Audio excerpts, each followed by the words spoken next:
네, 추운데 오시느라 고생 많으셨습니다. 미래탐구 수학영역 신기현이라고 합니다. 감사합니다. 제 소개를 간단히 드리자면요. 저는 고려대학교 사범대에서 수학을 전공했습니다. 그리고 우리나라에서 가장 큰 컨텐츠 회사 콜럽을 운영하고 있고요. 뭐 이것들을 제가 말씀드리면 안 믿으실 거잖아요. 그래서 간단하게 말씀드리자면 저는 우리나라 유명한 학원들의 대부분의 문항 공급을 하고 있고요. 가장 유명한 선생님 현 아시죠? 네, 그 선생님 모의고사도 저희가 만들고 있다고 보시면 됩니다. 네, 그리고 현재 목동 미래탐구에서 모든 강의를 하고 있습니다. 수원수투, 확통, 미적, 그리고 논술까지요. 오늘 타이틀이 문과 설명회인 걸로 알고 있는데 그래서 제가 확통 위주로 조금 말씀을 드릴게요. 네, 일단은 공통문항 이번 수능이 어떻게 나왔을까요? 쉽다란 얘기가 많잖아요. 근데 따지고 보면 그렇게 쉽지는 않았습니다. 작년과 비교할까요? 작년보다 한두 문제가 어렵게 나왔다고 보시면 됩니다. 네, 그리고 그 난이도를 갖다가 미적분에서 조금 줄였다고 보면 되고요. 그러면 오늘 중요한 확통은 도대체 어떻게 나왔을까요? 확률과 통계는 작년보다 어렵게 냈습니다. 제가 1년 전 이 자리에서 이런 말을 한 적이 있어요. 확률과 통계 계속 쉽게 나오네요. 그러면 내년에는 어떻게 나올까요? 라고 했을 때 뭐라고 답했을까요? 쉽게 나왔으니까 내년에도 쉽게 나올 거다. 아니면 이번에 쉽게 나왔으니까 내년에 어렵게 나올 거다. 둘 다 맞는 말이잖아요. 네, 저는 과감하게 이렇게 말했습니다. 모릅니다. 라고. 네, 평가원이 어떻게 될지 그걸 예상하는 건 말이 안 되죠. 올해 작년보다 조금 난이도를 높였거든요. 그럼 내년에는 난이도를 또 높일까요? 아니면 유지가 될까요? 아니면 쉽게 날까요? 알 수가 없는 거죠. 그래서 우리는 항상 어떤 학습을 할 때 어렵게 나올 때 쉽게 나올 때 모두 다 똑같이 대비를 해야 된다고 생각을 합니다. 어떻게 나올지를 모르니까요. 하지만 제가 중요한 얘기를 하나 할게요. 이제 미적분은 내년에 마지막입니다. 그렇기 때문에 학생들이 재수할 길은 이제 막히는 거죠. 그렇기 때문에 이런 리스크를 갖다가 감수하기 싫은 학생들은 확률과 통계로 다 갈 거예요. 그러니까 잘하는 학생들이 전부 다 확률과 통계로 가진 않겠지만 잘하는 학생들이 많이 이동을 하겠죠. 확률과 통계로. 그러다 보니까 이제 확률과 통계가 점차 중요해질 거고 그럼 평가원은 분명히 생각을 할 겁니다. 변별력을 갖다가 갖추려면 어떻게 해야 될까? 난이도를 높일 가능성이 예전보다 높아졌겠죠. 함부로 예상하진 않겠습니다. 하지만 우리는 확률과 통계에 대해서 조금 경각심을 가지고 준비를 해야 된다라고 생각을 해요. 일단은 최근 수능에서 가장 중요한 것이 무엇일까요? 라고 했을 때 일단 공통 문제가 객관식은 너무 다 쉽게 나오고 주관식에서 조금 난이도를 변별을 했는데요. 일단 제가 분석을 해보니까 유형학습과 기출만 열심히 해도 공통 문제는 대부분 다 맞출 수 있게 나옵니다. 그만큼 유형학습과 기출학습은 필수고요. 그 다음에 실수를 안 하는 게 굉장히 중요합니다. 네, 실수 하나하나가 치명적이겠죠. 이번에 1등급 컷과 2등급 컷의 차이가 그렇게 크진 않아요. 그러다 보니까 실수 하나에다가 등급이 내려가는 그런 상황이 발생을 하고 있습니다. 네. 그리고 이제 확률과 통계 얘기를 좀 하겠습니다. 확률과 통계 학습에서 가장 중요한 것 중에 하나가 우리 학생들 특징일 수도 있는데요. 제가 만약에 문제를 갖다가 35문제를 숙제를 내줬다고 치면 그 학생들은 그 35문제의 숙제를 언제 다 할까요? 막 전날에 다 합니다. 몰아서. 네, 또 안 해오면 이제 한 소리 들으니까 막 안 해오다가 이제 욕 먹고 나면 불이 나게 딱 달려들어서 전날에 다 하고 그럽니다. 근데 다른 과목은 물론 다른 과목도 그래서는 안 되겠죠. 근데 확률과 통계만큼은 절대로 몰아서 푸는 거 안 됩니다. 확률과 통계는요. 잘하는 학생들도 난 잘하니까 이제 확통 이제 그만해야겠다. 아니 대충 해야겠다. 다른 과목을 막 합니다. 나중에 가면 급해서 그러다 보면 일주일 만에 실력이 갑자기 확 내려가는 상황이 발생을 합니다. 왜냐하면요. 확률과 통계는 감이라는 게 굉장히 중요해요. 그래서 만약 제가 35문제를 숙제로 내줬다면 그걸 어떻게 학습하는 게 가장 효과적이냐면요. 하루에 5문제씩 매일 푸는 겁니다. 네. 이렇게 확률과 통계는 꾸준히 공부를 하는 게 굉장히 중요한 과목이고요. 다른 과목에 비해서도 더 그렇습니다. 두 번째, 풀이 방법이 논리적인지 따져봐야 합니다. 제가 수업 시간에 학생들한테 수업을 할 때 항상 이래요. 자, 해설지 풀이랑 선생님은 다르게 풀 거야. 자, 그리고 너네 풀이랑 내 풀이를 비교해봐. 라고 말을 합니다. 제가 그러면 그렇게 말했다는 거는 너네 풀이는 별로니까 하지 마. 아니면 해설지 풀이 그거 별로야. 내 풀이 따라가. 이런 의도로 말하는 게 아닙니다. 확률과 통계는요. 어떤 한 문제가 있을 때 풀이가 다른 과목에 비해서 개수가 굉장히 많습니다. 이것들을 갖다가 전부 다 비교를 해보고 어느 풀이가 제일 효율적인지 학생 풀이가 제 풀이보다 좋을 수도 있어요. 때로는. 네, 그렇다면 자기 풀이가 선생님 풀이보다 더 좋은 것 같으니까 나는 이 풀이로 계속 가야겠다라고 생각을 할 수도 있고요. 아니면 해설지 풀이 딱 읽었는데 와 진짜 좋다 이런 게 있다면 해설지 풀이를 따라할 수도 있는 거고요. 해설지 풀이가 좀 그래. 근데 선생님 풀이를 보니까 선생님이 조금 더 논리적이네. 이런 생각을 하면 꾸준히 하다 보면 각자의 풀이를 비교하다 보면 그것 자체가 확률과 통계의 실력을 올리는 그런 과정입니다. 네. 그런데요. 일관된 기준과 방법으로 문제를 풀어야 합니다. 제가 아까 말했다시피 풀이는 여러 가지가 있을 수가 있어요. 근데 풀이가 여러 가지라는 거와 기준이 여러 가지라는 말이 다른 겁니다. 예를 들어서 제가 여기서 확률과 통계 수업을 할 수는 없으니까 간단하게 예를 하나만 들어볼게요. 확률이라는 단원이 있어요. 그게 이 단원에 있는 건데 확률에서는 가장 중요한 기준 중에 하나가 이런 겁니다. 같은 카드들이 있다고 해도 전부 다 다른 것으로 봐야 돼요. 네, 이거는 이제 뭐 이 자세한 내용은 수업을 들어야 하는 거니까 이런 게 있다고 칩시다. 근데 학생들이 제 말을 어기고 문제를 풀었는데 답이 맞는 경우가 가끔 있어요. 네. 근데 학생들이 만약에 일관된 기준을 갖는다는 생각을 안 하고 그냥 공부를 하게 되면 자기 풀이가 일단 답이 맞았으니까 이렇게 풀어도 되겠구나 라는 생각을 하게 됩니다. 그러다 보면 운이 좋아서 맞은 거예요. 실제 다른 문제를 보다가 풀게 되면 이상한 기준을 갖고 문제를 풀자면 분명히 무너집니다.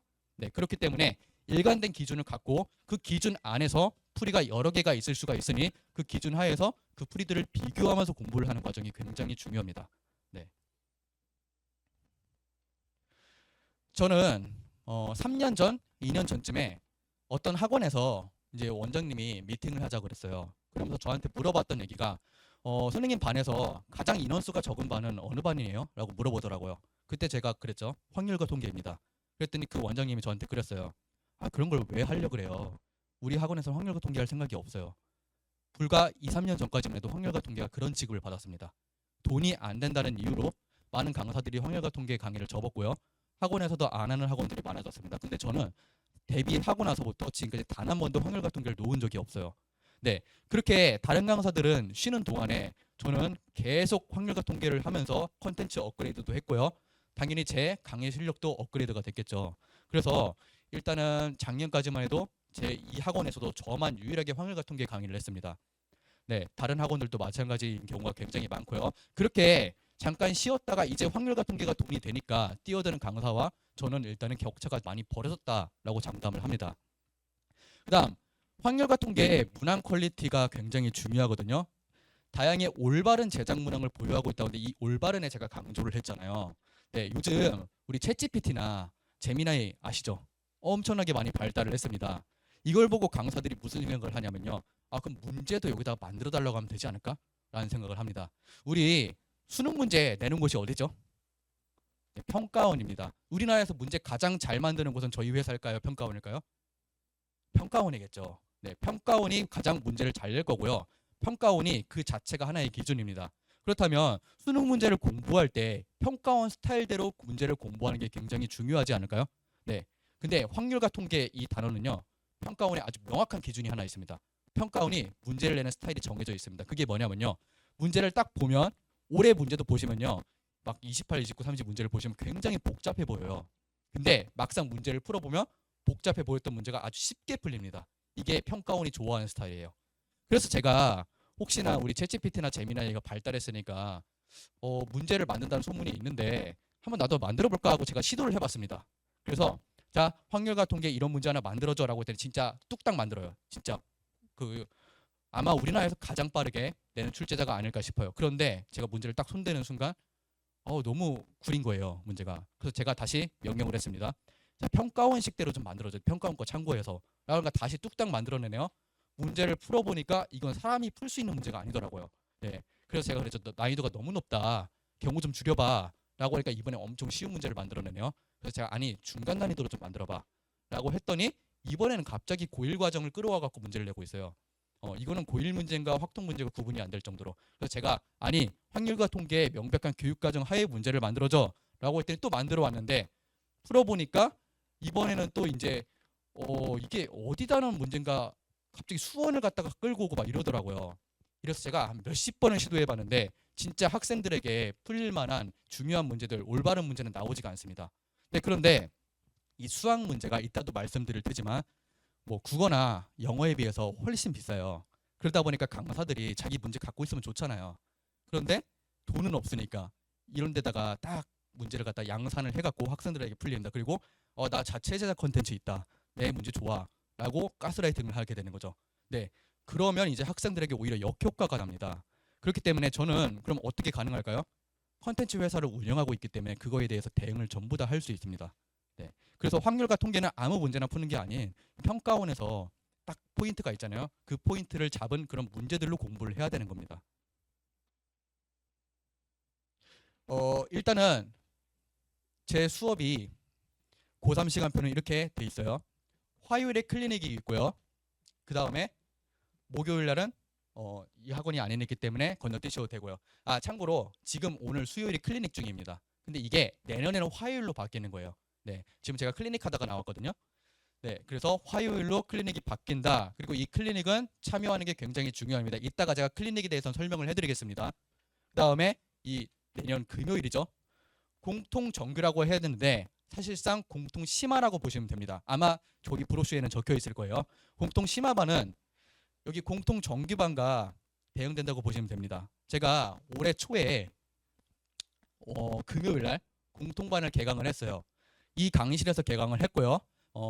이 어머니 수만큼 모였다고 보시면 됩니다. 그런데 제가 일주일 후에 그 반을 쪼개버렸어요. 왜 그럴까요? 이 수학이라는 과목의 특성상 잘하는 학생과 못하는 학생의 격차는 엄청나게 큽니다. 근데 그걸 갖다가 잘하는 학생이 맞추기에는 못하는 학생들이 힘들어하겠죠. 못하는 학생들에 맞춘다면 잘하는 학생들은 도움이 안 될 겁니다. 그래서 제가 과감하게 두 반으로 쪼개서 올해 처음으로 심화반과 일반반으로 나눠서 했거든요. 그러니까 굉장히 학생들한테도 더 좋더라고요. 그래서 내년에도 역시 심화반과 일반반으로 쪼개서 강의를 하게 됩니다. 네, 그래서 공통 심화반이 금요일, 그다음 공통 일반반이 일요일 저녁에 있다라고 보시면 됩니다. 그 다음에 이제 미적이 일요일 1시 반에, 그 다음에 확통이 토요일 1시 반에 이렇게 개강을 한다라고 보시면 됩니다. 네, 제가 아까도 말씀드렸다시피 과거에도 그렇고 올해도 그렇고 계속 중요한 거는 수학은 컨텐츠입니다. 그런데요, 이 컨텐츠가 중요한 건 강사들도 다 알아요. 근데 이제 수학 문제를 제가 회사를 운영하다 보니까 단가라는 걸 굉장히 잘 알잖아요. 한 문제에 얼마 정도 될까요? 거의 100만 원이 넘어갑니다. 한 문제예요. 모의고사 하나당 거의 2천 가까이 합니다.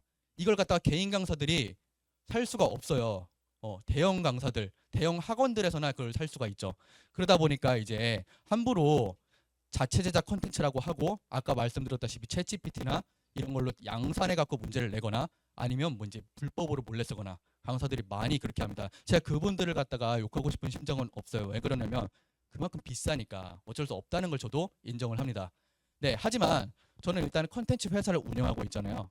제가 돈이 엄청나게 많은 것도 아니잖아요. 그런데도 불구하고 컨텐츠를 갖다가 자신할 수 있는 거는 저 자체가 회사를 운영하고 있기 때문입니다. 따라서 올해에도 역시 왜 안 움직이죠? 이 뭐 하는 걸까요? 6월 모의고사, 9월 모의고사 굉장히 중요하잖아요. 평가원에서 내는 거니까.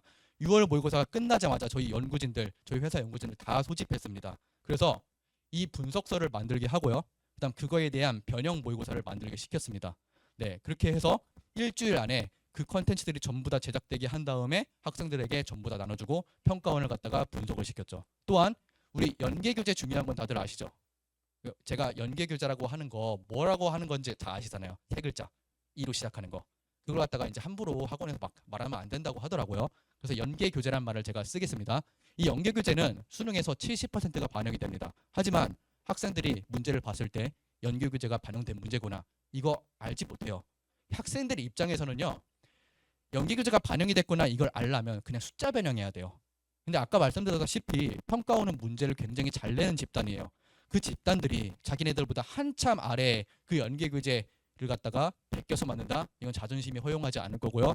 또한 수능이잖아요. 수능은 최고의 퀄리티의 문항을 제공하는 현장이어야 되잖아요. 그러다 보니까 참고만 합니다. 즉 포인트만 가져다가 아예 새로운 문제로 생산을 하기 때문에 학생들 입장에서는 그게 연계교재에서 나온 거구나, 이걸 알지 못하는 거예요. 그래서 현재 연계교재를 변형해서 판매하는 곳은 굉장히 많아요. 근데 그것들은 전부 다 숫자 변형이고요. 저희는 항상 이렇게 주문을 합니다. 출제자들에게, 자, 평가원에서 좋아하는 포인트를 잡아서 평가원식대로 변형을 해봐 라는 식으로 해서 연계교재가 두 가지가 나오는 거 아시죠? 특강과 완성. 네, 이 교재 모두 다 50문제씩 이렇게 변형을 시킵니다. 네, 평가원 방식으로요. 간단하게 내년에 제가 학생들에게 제공할 컨텐츠를 보여드릴게요. 일단은 프로듀스 010이라고 해서 이게 왜 네이밍이 010이냐면요. 10문제라는 겁니다. 즉 공통 8문제와 선택 2문제, 확통둘, 미적둘 이런 식으로 해서 주간 모의고사예요. 그래서 3월 달부터 이거는 매주 나가는 주간 모의고사고 굉장히 고퀄리티의 문항들만 선별해서 제가 넣었습니다.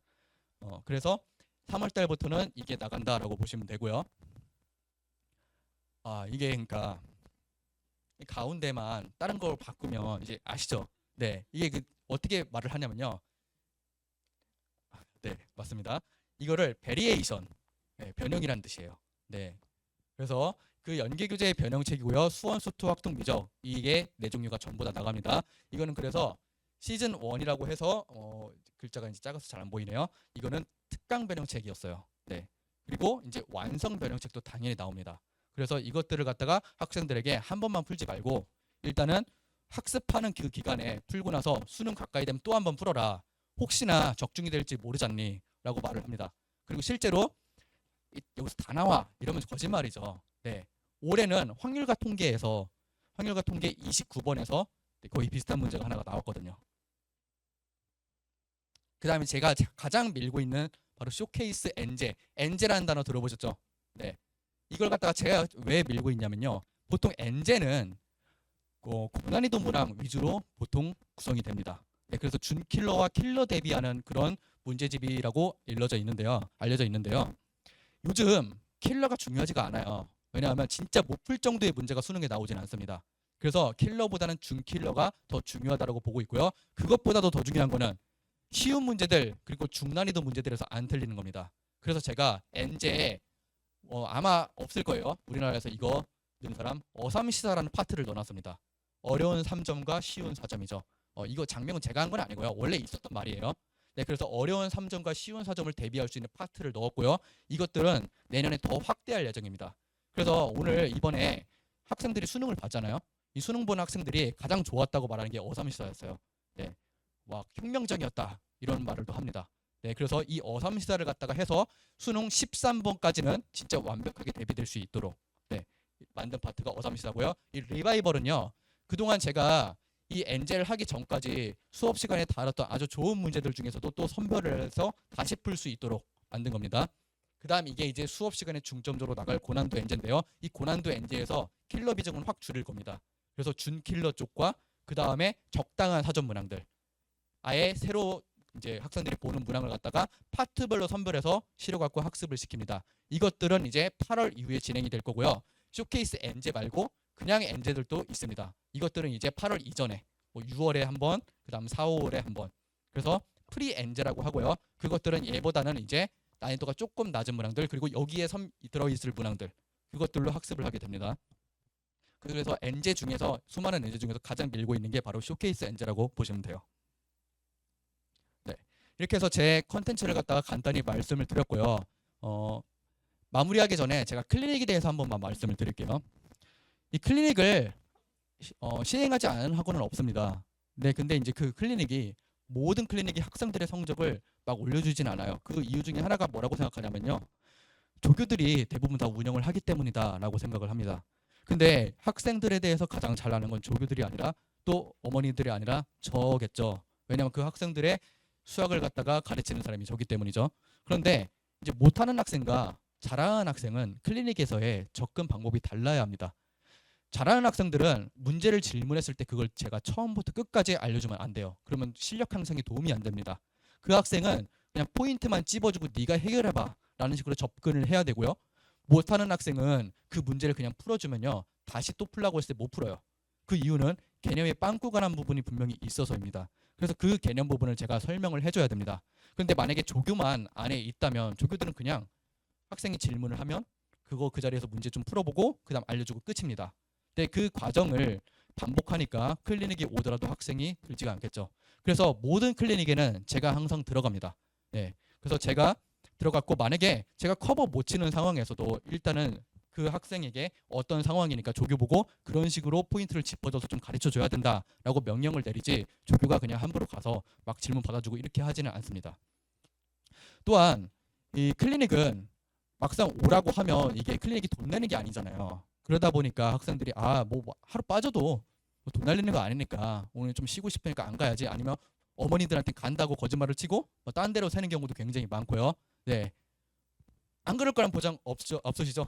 본인들도. 네, 그런 경우가 굉장히 많습니다. 그런데 클리닉을 빠진 학생과 안 빠진 학생의 실력 격차는 분명히 6월이 지나면 많이 차이가 날 겁니다. 또한 제가 지금 클리닉 하고 있다고 했잖아요. 지금 하고 있는 학생들은 고2 수능 올인반 학생들이에요. 네, 이 고2 수능 올인반 학생들을 꾸준히 오는 학생이 꼭 있거든요. 그 학생 한 달 전과 비교해서 실력이 굉장히 많이 차이가 납니다. 네, 그리고 클리닉을 안 오는 학생들은요. 잘하는 학생들은 물론 뭐 안 와도 자기 능력이 믿으니까 뭐 안 올 수도 있겠죠. 근데 한 적당한 이제 실력이었는데 나는 이제 좀 하니까, 좀 한다고 생각하니까 클리닉을 안 오다 보면 밑에 학생들과 실력 격차가 좁혀지고 나서 나 이거 좀 공부를 너무 제대로 안 한 건가? 막 이런 후회를 하게 됩니다. 그렇기 때문에 제 강의를 들으신다면 클리닉은 꼭 참석하라 자녀분들에게 좀 권해드리길 바랍니다. 네. 그다음 현재 지금 제가 고2 수능 올인반을 하고 있는데 제가 고3 설명이라서 그건 중점적으로 설명드리진 않았어요. 근데 현재 고2 수능 올인반은 일요일 날 진행을 하고 있고요. 일요일 1시 반, 일요일 6시에 진행을 합니다. 두 반인 이유는요. 1시 반에는 고2 수능 올인반 심화반이고요. 6시는 고2 수능 올인반 그 일반반입니다. 고2 수능 올인반도 제가 쪼개버렸어요. 저번 주부터. 왜냐하면 고2 수능 올인반 학생이 딱 모였을 때 실력 격차가 또 엄청나더라고요. 그럼 그 학생들을 또 일관된 기준으로 가르치자니 이제 분명히 어딘가 하나에서 빵꾸는 날 것 같다라고 생각을 해서 제가 과감하게 쪼갰습니다. 저는 일을 2번 하게 되겠죠. 하지만 학생들에게는 그게 맞다라고 생각을 하기 때문에 그런 식으로 반을 2반으로 나눴습니다. 네, 1시 반이 심화반이고요. 6시가 일반반입니다. 네, 그래서 이제 이 말만 하고 제가 마무리를 하겠습니다. 저는 항상 이 학원에 이 학원에 데뷔를 한 직후부터 학생들이 제 수업을 굉장히 좋아했다라는 거에는 절대 부정하지 않습니다. 학생들이 제가 제 수업을 그럼 왜 좋아할까라고 생각을 해봤을 때 저는 학생들에게 진심을 다해서 대하고요. 진심을 다해서 수업을 합니다. 이것들을 학생들은 분명히 알 거라고 생각을 해요. 또한 우리 학생들이 요즘 들어서 점점 목표가 사라지고 있어요. 제가 옛날에 한 5년 전까지만 해도 너 어디 가고 싶어? 어느 과 가고 싶어? 하면 진짜 바로바로 나왔어요. 근데 요즘 학생들한테 그걸 물어보잖아요. 잘 모르겠어요. 라는 대답이 대부분이고요. 또한 그냥 인서울만 하면 될 것 같아요. 라고 하는 학생들이 굉장히 많았습니다. 그 학생들에게 저는 어떤 과와 어떤 과는 이렇고 어떤 과는 이러니까 여기 한번 가보는 게 어떠니라고 과감하게 추천을 해줄 수가 있습니다. 그 이유는요. 제가 경험한 학교가 무려 3개가 넘고요. 네, 걸친 학교까지 잠깐 진짜 다니는 학교까지 치면 4개예요. 공대를 경험했고요. 처음 현역대 이제 H대학교를 들어가서 공대를 경험했고요. 그 다음에 중간에 이제 자연과학대 S대학교에서 자연과학대를 경험했고요. 그 S대는 서울대는 아니겠죠. 네, 제가 최종 학력을 고려대라고 적어놓은 이유는 네, 서울대는 아니기 때문이겠죠. 네, 그 학교에서 자연과학대 수학과를 갖다가 제가 전공을 했습니다. 그리고 사범대를 경험을 했고요. 이중전공으로 어문학과, 일어일문학과도 해봤습니다. 정말 모든 과를 갖다가 다 메디컬 빼고요. 메디컬 빼고 모든 과를 다 경험했다고 볼 수 있겠죠. 그렇기 때문에 학생들에게 어떤 대학교 과에 대해서 소개를 해주기도 굉장히 편할 거고요. 그 다음에 실질적으로 도움이 되는 말을 많이 해줄 수가 있습니다. 그래서 학생들의 멘토링도 가능한 유일한 강사라고 생각을 합니다. 네, 그래서 언제나 이 학생들에게는 진심을 다하는 강사가 되겠다고 이 자리에서 약속을 드리면서 설명회를 마칠 거고요. 감사합니다.